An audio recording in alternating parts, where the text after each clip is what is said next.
and the founding veteran service officer from Waseca, here at Blue Earth and Waseca counties, and all you do for veterans and helping people out. I know your father's been involved for many, many years, and others.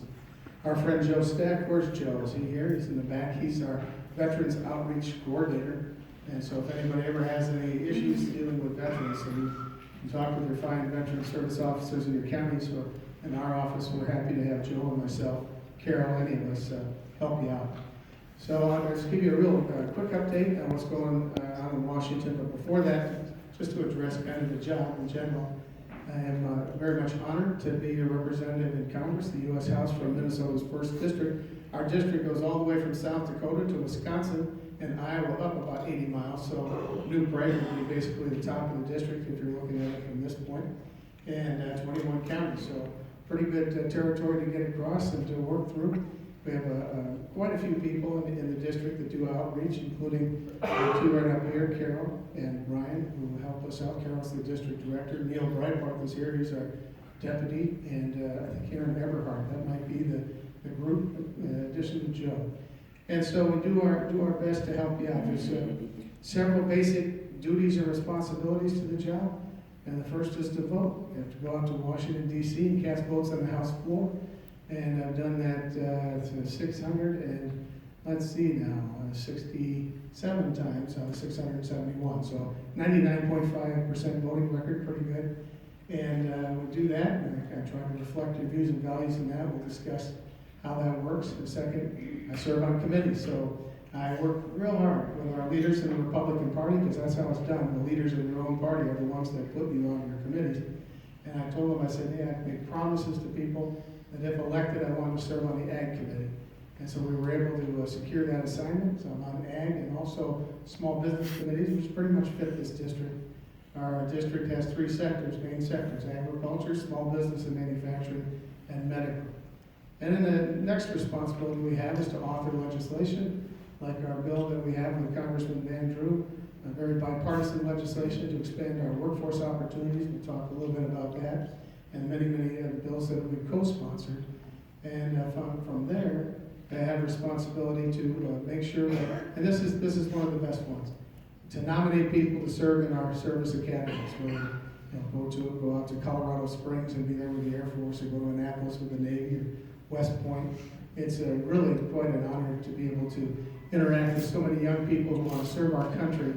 And the way that works is when they're a junior, about 16 years old, in the spring, they apply, and then about right now, we get to the point where we start making some determinations, and then we send those nominations along, and many of them will be selected to serve our country and get a great education. So that's just a terrific opportunity. Sometimes people don't quite understand how this job works. They think you go to Washington, you stay out in Washington. That's not true. When we go out, usually we spend about 3 nights when we're in session each week. And I've made 32 round trips now so far this year alone to go back and forth. So we're back in the district every week, basically. And I think only 2 times I stayed out there. One was for a Republican retreat. The other was the first weekend when we were getting our office together. So we come back every weekend, we work the district, and we try to stay connected as best as possible. And one of the best ways that we have to do that is these town halls all across the district. We're doing 21, one in each of the counties.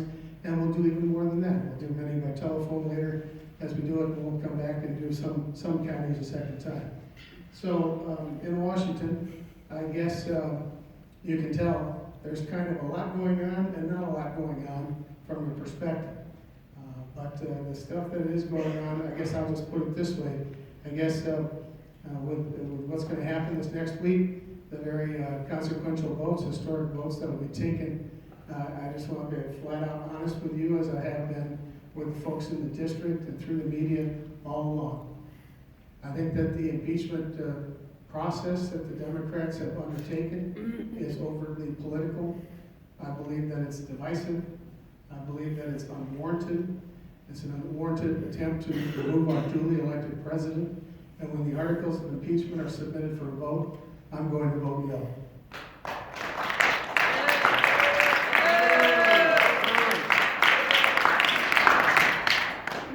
So other than impeachment, we should be doing a lot of other things. We're finally getting this trade bill done with Mexico and Canada. We'll talk a lot about trade. But I was the first elected official in the state of Minnesota to come out for that. Support it real hard, it's good for our farmers and others. But that is one thing that we're getting done because of impeachment, because I think the other side, Speaker Pelosi and her team, have decided that they have to show some progress on something. And it can't just be about impeachment. So we got that out of the deal so far. That's good. We need a lot more, like infrastructure, transportation infrastructure bill. We need compromise and bipartisanship on prescription drugs to lower the cost there, healthcare issues, border security, and on it goes. So there's lots of things that need to be done with bipartisanship on both sides. Hopefully we can move forward in the future on that. The state of the economy, as I see it, is very strong. You go anywhere across this district and you ask business owners and others, what's your biggest impediment? And they're not going to tell you they don't have demand, that there aren't the consumers out there, that they can't get work. Their biggest impediment is workforce. They can't find skilled workers to fill the needed jobs. We did a hearing in small business about 2 weeks ago, and an owner of a construction company from Pennsylvania was there, and he testified that there are 300,000 open jobs in the construction industry alone in this country. There's demand in the economy for the work that people are doing. And you see a lot of the buildings going up here in and around Mankato, a lot of new banks, a lot of new business buildings, hotel, I think, coming in with Marriott, others. You talk to the manufacturers, there's one right here from Blue Earth County in the front row, and they'll tell you, demand is there, they just can't find the workers. And so one of the things that we wanted to do, because we're crossing the district and saying, what can we do to be helpful in Washington? I said, well, we need to figure out a way to keep encouraging people to get into the skilled workforce, the vocational trades, things like that. You know, for 30 years in our nation, a lot of young people have been told, if you don't go to a four-year college, you'll never amount to anything. Don't waste your time going to vocational school. That was a mistake, because we were telling people things that they should have been deciding for themselves. They should have had choice and decided that. Now we have all this massive shortage of workers. And so Congressman Van Drew, who's a Democrat from New Jersey, and I have a bill. I authored it, he co-authored it in this case. And it says that if you have one of these 529 education savings accounts, and there are quite a few in our country, there's $300 billion worth of money sitting in these accounts, that you no longer just have to use them for four-year institutions, that you can use them for certificate programs, apprenticeships, vocational training in some instances, and the purchase of tools and equipment. And that's important, because if you go down to whether it's kibble equipment with our farm products, or you go to one of the car dealerships. I was just down at Snell Motors a week or two ago talking with them about their operation. Wherever you go and you talk to people, they'll tell you that the technicians in their companies are making more than the salespeople. That the technicians are the ones that are making the money. There's a lot of great work out there for folks if we could just help them get there. And they have to make their own choice. And in this case, it's using their own money with the 529 savings accounts. But whether it's welders or machinists or truck drivers or whatever, there's truckloads of money for people to get in there and have stable, good lives and employment. And we should never, I think, talk that down again. We should tell people they should have choice. So the economy, I think, is very strong. I mean, we have a lot of job growth. We just had a jobs report last week, 300,000 new jobs, basically. We have low inflation, record level low unemployment, especially in many sectors, many areas where people in the past have been, in not such good shape. And that's all good stuff. The stock market is at a record high, and in many, many respects, the economy is strong. Now, for our farmers, it's been 6 years of low commodity prices, and there have been some trade negotiations back and forth with China, and the ethanol program has been working to turn that. But I think little by little, it's turning back. My father was a farmer. I grew up on a farm here in Watonwan County nearby. And my dad always taught me, you're a farmer, you have 1 or 2 good years, and you hang on for 1 or 2 more good years. That's just the way it is in agriculture. It usually doesn't go year in and year out. It's a lot of fluctuation in ag. But I do think we're turning the corner, especially with these trade deals like the one with Canada and Mexico. This is long overdue. It should have been done 10 months ago. One of the reasons that we needed it is because it really does help farming and agribusiness, especially dairy farmers. There was no provision in NAFTA for dairy, and our dairy farmers faced 300% tariffs with Canada. Now we have dairy provisions. We can knock down some of those tariffs. We can expand trade. 24% of our ag trade from Minnesota goes to Canada, 24% goes to Mexico. They are our two biggest trading partners, bigger than China, more important than China. So this is a good deal, it's an important deal. And I said all along, what it's going to do is help us build momentum for other deals with countries like China. And now we're seeing some momentum. First phase or phase one, whatever you want to call it, seems to be moving forward. The Chinese seem to be in a position again to want to buy some more of our farm products, particularly poultry, because half their hogs over there are dead. They're having a tough time feeding their people. The African swine fever virus has hurt them a lot. And so now they're to a desperate point where they're actually wanting our poultry again, and that's going to help a lot of businesses. I talked to Mr. Downs, Mike Downs, just about that the other day, and they have a plant in Butterfield that's all tied to trade, mostly with China, and they've been hurting for many years because China shut them off after the flu that hit the poultry industry in the United States. Now they're opening that up, and he says, you know what, things go the right way, we might be able to double the size of our plant down in Fairmont.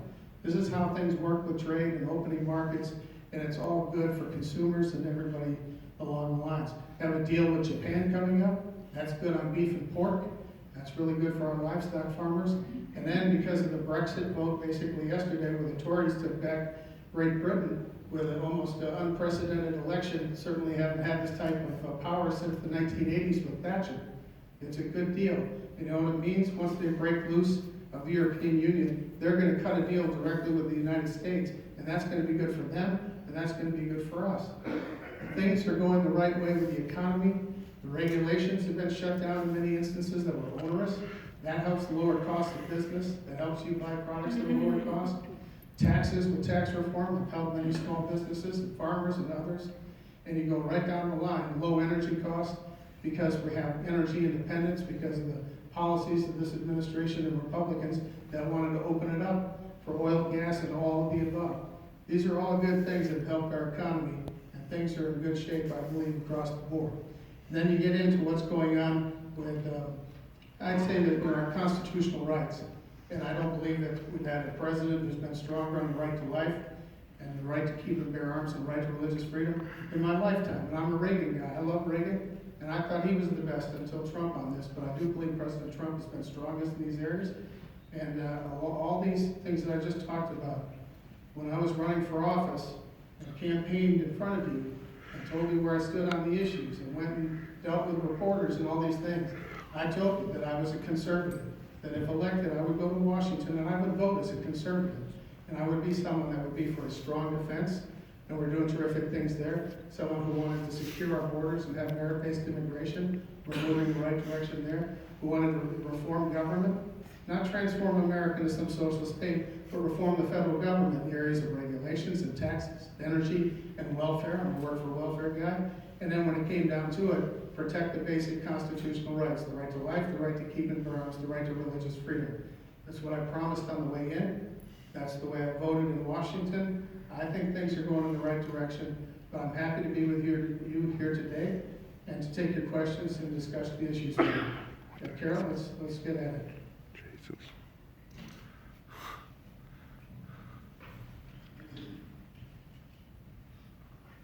The first question today comes from Kevin from Eagle Lake, who asks, what are the benefits of the USMCA in comparison to NAFTA? Yeah, well, I just said the big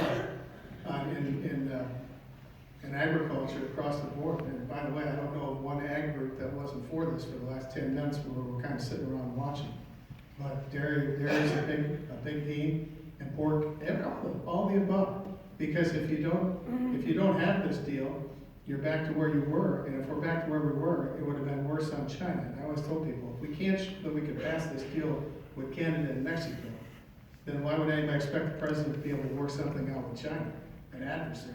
You're dealing with our partners here. So I don't know of any ag groups that think it was a detriment or a step back. I think it's all going to be positive. It's going to expand trade across the board.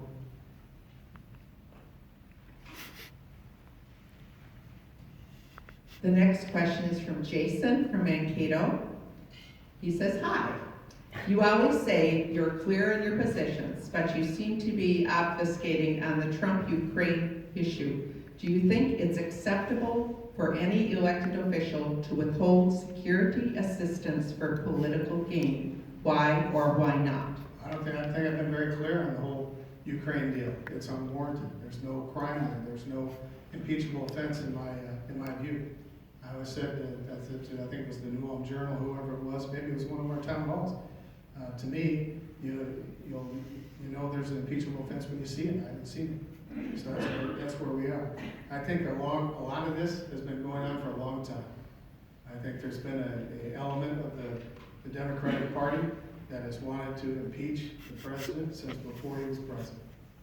And then we went through it, and they were writing articles about it, they were making speeches about it when he was inaugurated. And then the Mueller report and the Russian thing, and we've got proof of the collusion, said Schiff, who just for that really should have been censured by the House. Proof of collusion, told the American people that, and they waited for a year. There was nothing. I don't hear anybody talking about the Mueller report, the Russian stuff. Some of you came to my initial town halls, told me that I should vote for impeachment over that. Even the Democrats didn't want to do that. So I think I've been very upfront with people along the way, and I believe it's unwarranted, and I'm not going to vote for impeachment.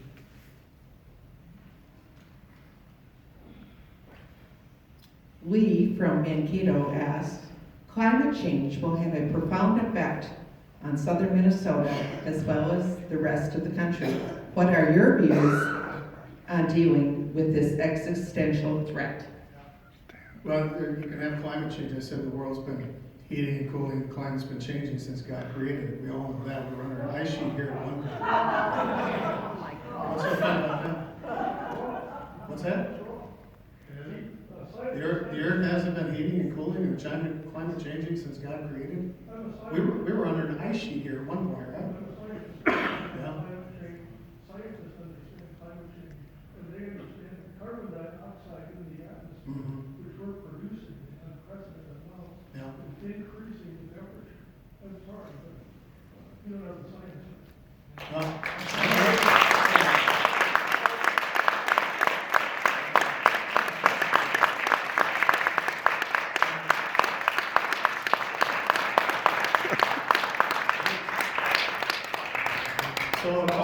So the world hasn't been heating and cooling since God created it, yeah?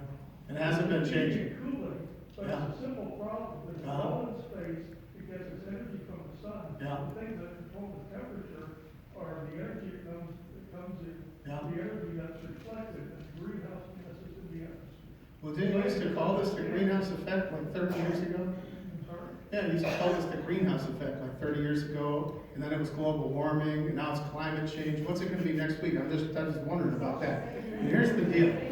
Whether or not you think there's climate change, let's say we can all agree there's climate change. Then it becomes, who's responsible? Everyone. Well, hang on. Well, if you're, there you go. So, what percent of all the carbon emissions are man-made? In the whole atmosphere, what percent? There's enough man-made carbon. No, can you answer my question, please? What percent of the carbon emissions are man-made? Why don't you tell us? Why don't you tell us? 1%. It's 1%. It's 1%. It's 1%. So 99 parts natural, 1% man-made. And that's all the things going on. Well, I'm saying, my position would be this. Until we decide that we're going to turn our economy upside down, change the way we deliver oil and gas, fuel our economy, get our electricity, do all these things that you want to do with the Green New Deal, right? Which I don't support the Green New Deal. Just want to tell you flat out, I don't support it. And you have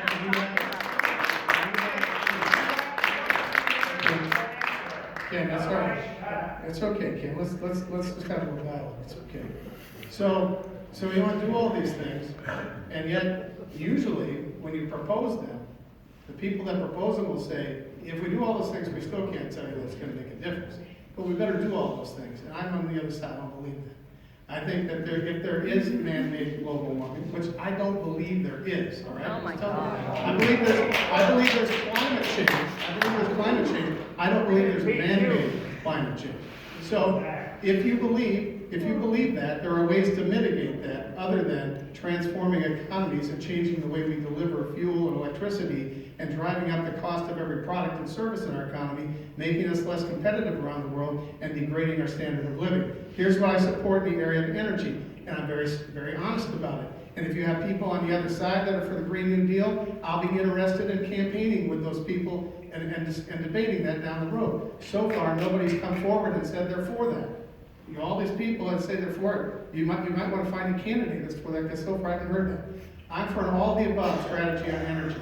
We should use all the above, all the resources that are at our disposal in order to have the lowest cost energy and the most efficient economy and the fastest growing, the best growing economy in the world with the highest standard of living that we have today. If we can move to cleaner energy, and there is no such thing as clean energy, they all have their problems. Every form of energy has its problems. None of them are clean, all right? When we can move towards that, that's great. If we can do it in an efficient and effective way. But what would you suggest that we do to deliver electricity right now to our grid? Solar and wind and battery power. Hang on. So, why aren't they doing that then in New York? Why aren't they doing it? Excel Energy has a plan. Yeah, I know. To go carbon neutral. By 2050, right? Okay, well, what are we going to do tomorrow? What are we going to do next week? What are we going to do the year? So it's irresponsible to project and to say that we should change the way we deliver electricity in our country, where nobody has to worry about the lights going on and everything's wonderful, right? And we have fairly low cost, except where it's being driven up by mandates. But you would like us to say, no more fossil fuels, let's use the wind, let's use the solar, let's use these batteries that don't exist in an efficient way. They don't. And it's irresponsible to do that. It's not technologically feasible to deliver the power to our grid that way. Sir, we'll make it possible. When it's possible, when it can happen, when it's efficient, I'll be the first one to join you. But it's not technologically feasible today to do it and to deliver base load power to the grid. You need coal, you need nuclear, you need natural gas, you need hydro, you need all these other, yes, you need, sir, hang on. Well, man, can wind and solar deliver baseload power today to power the grid? Hang on, we'll be able to. Can they do it today? Not today, okay? And I've said, when you have, hey, Kim, so when you have technology available that can deliver baseload power with wind and solar and other alternatives like that, and you can do it in an efficient way, and you can do it effectively, I will be the first one to support that. But until then, it would be irresponsible of us to say and give everyone the impression that we can do it, because we can't do it today. That's because big money companies are supporting the energy. We've spent a lot of time on this question. So in addition, thank you for your question. It's an So important in addition, what I support are the pipelines, the distribution points, and the refineries, and to do everything that we have to in order to keep the price of electricity and fuel low. Because when the price of electricity and fuel go higher, the price of every product and service in our economy goes higher, we become less affluent, we have less disposable income, we become less competitive. That's my position. When it's technologically feasible, when it makes sense, absolutely. But we're not there yet, and to say otherwise is not realistic and it's not responsible. Okay, we're going to move on. We're moving on to the next question. We have an entire bowl full here of questions from residents of Blue Earth County. Ma'am, we're going to move on to the next question. John Paul from Mankato asks, do you plan to support the impeachment of the president as your constituents want? Overwhelmingly. Yes.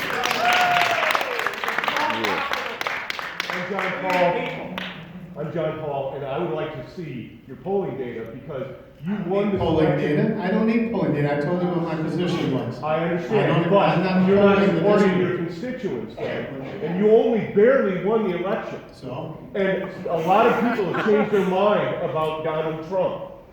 Okay. And so have you polled your Well, sir, if that's the constituency? case. Because you represent if us. If that's the case, Yes, sir. you do.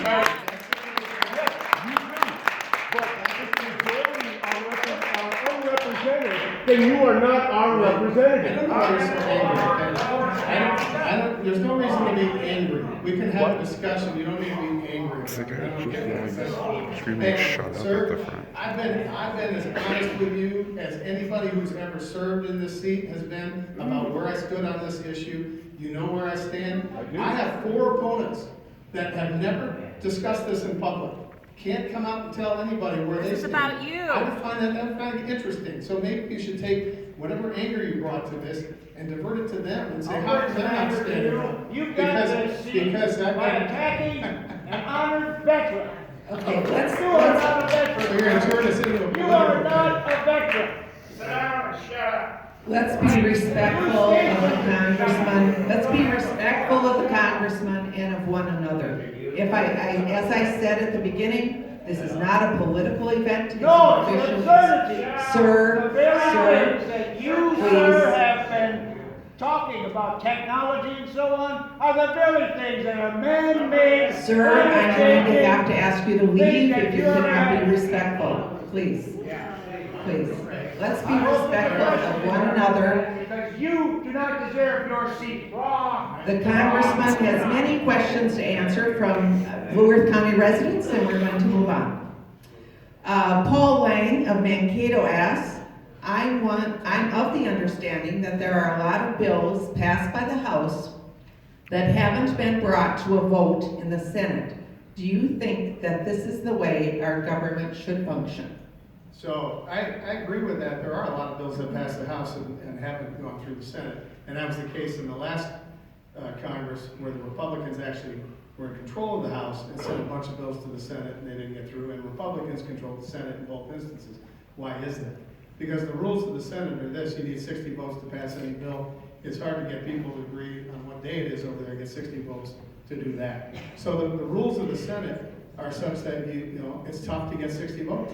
If you have a Republican bill in the Senate, you gotta get, eight Democrats to go along. If you find a bill that they bring along from the House that's a Democrat bill, more liberal, now you gotta find a bunch of Republicans to join the Democrats. So until they change their rules over there and go to a 50, plus 1 vote, which is the way I think they should go. There's nothing in the Constitution. It's just a rule they made up over there in the Senate to do 60 votes for cloture and 60 votes to pass.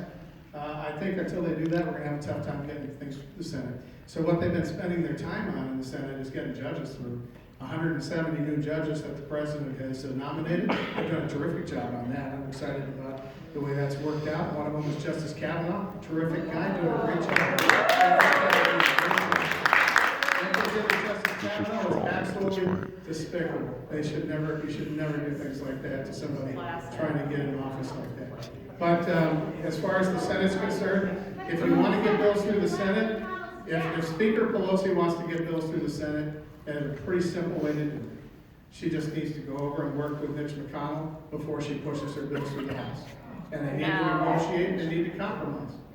Because in the end, if they won't pass it in the Senate and the president won't sign it, it's not going to become law. I'll give you one example of a bill where Nancy Pelosi turned it completely political and it would already have been law for 10 months if she went and worked with the other side. The Violence Against Women Act. Something that's been on the books for 20 plus years. Nonpartisan issue. Almost virtually 100% support in the House and 100% support in the Senate. And you know why? It came up this year and it was a partisan vote. Because instead of just taking the old law and reauthorizing it for the future, she put gun control in it. Yes. And you know what It happened? was needed. And you know what happened? Exactly, that's what she did. Well, you can We be for gun agree. control. I'm not for gun control. I'm for the Second Amendment and the legal and law-abiding right of people to keep and bear arms. But you can be for gun control all day long, and so can Speaker Pelosi. But if you want the Violence Against Women Act to be enacted into law and be reauthorized, then you have to realize when you put gun control in there, it isn't going to pass the Senate, and the president isn't going to sign it until law. What's that, ma'am? Background checks are constitutional and guns are central to Yeah, violence against but women. And I'm it's just- gun I'm telling you. violence control. So you can, Not again, you can be for gun control, control. you can be for gun confiscation, which is half the Democratic. That is You can not be what for, I'm you can be saying. for all that stuff. But if you don't want to compromise and work a bill that's gonna pass the Senate, don't complain when it doesn't pass the Senate. And don't complain when it doesn't get enacted into law. You need to work with the other side. The Democrats have one out of the three groups here. They have the House, we have the Senate, and the President's a Republican. If you don't want to compromise, you're not gonna get your bills through. It's pretty simple. Do you know how the Senate works, Ben? Do you know, okay, one at a time. So, hang on. Let's One have at a order. time. Let's have order. The congressman cannot ask your questions, answer your questions if you're shouting, and please be seated, you are not from the She's town. making a point. This is not your question, She's making. and we're going to, we'll move on to the next question. We have a lot of questions to get to. Ma'am, look, while you're on your phone, look up the word cloture and then Senate and see what comes up. And it's going to tell you 60 votes. That's what it takes to bring a bill up in the Senate. 60 votes. Hang on. So, of course, but you can't.